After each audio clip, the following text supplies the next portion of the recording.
So here behind everything stands the ultimate decision, God's choice, his sovereign choice.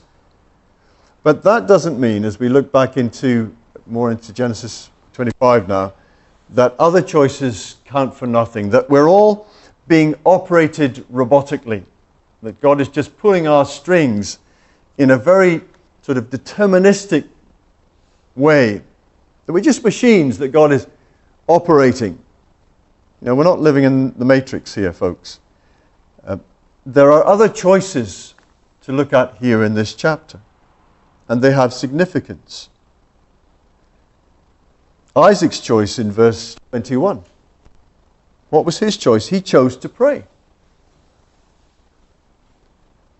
Remember, we saw him, I think last week, I wasn't here, but 24 verse 63, he was meditating in the field on God and his promises.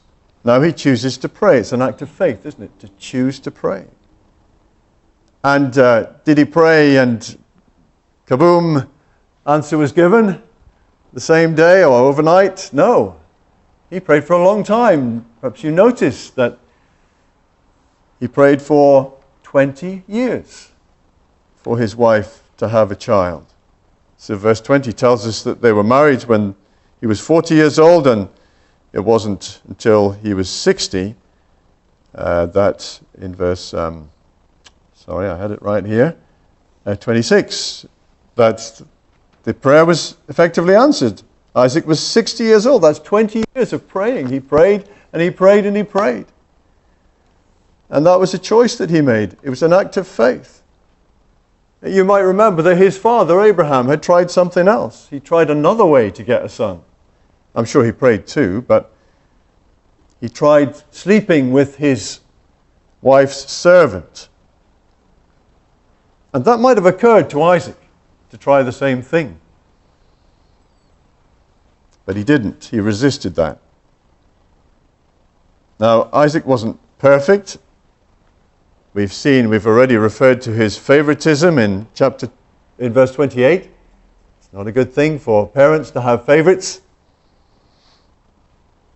We might also say that the answer to his prayer was not the end of his troubles.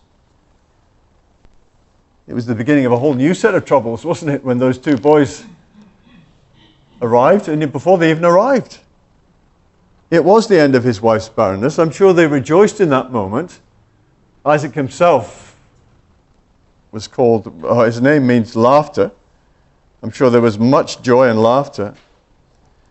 But then these boys started growing in the womb, and we're told that they were jostling in the womb. And I understand that this is a bit of a weak translation, and a better word than jostling would be smashing.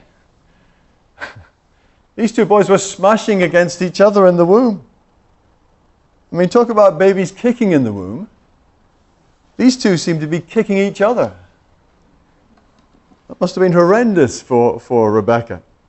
And that, of course, was just a taste of what was to come. The conflict that would come in their lives, as explained by verse 43. Parenting those two must have been very challenging, even though it was a wonderful answer to prayer. And I wonder if there's a little lesson for us there, that even though God may wonderfully answer our prayers and we might get the job we want, or the partner we want, or the children we want, whatever, then you discover that this parenting is hard work, actually. Or that job is, it's exhausting. You know, it's not necessarily the end of our problems when God answers a prayer.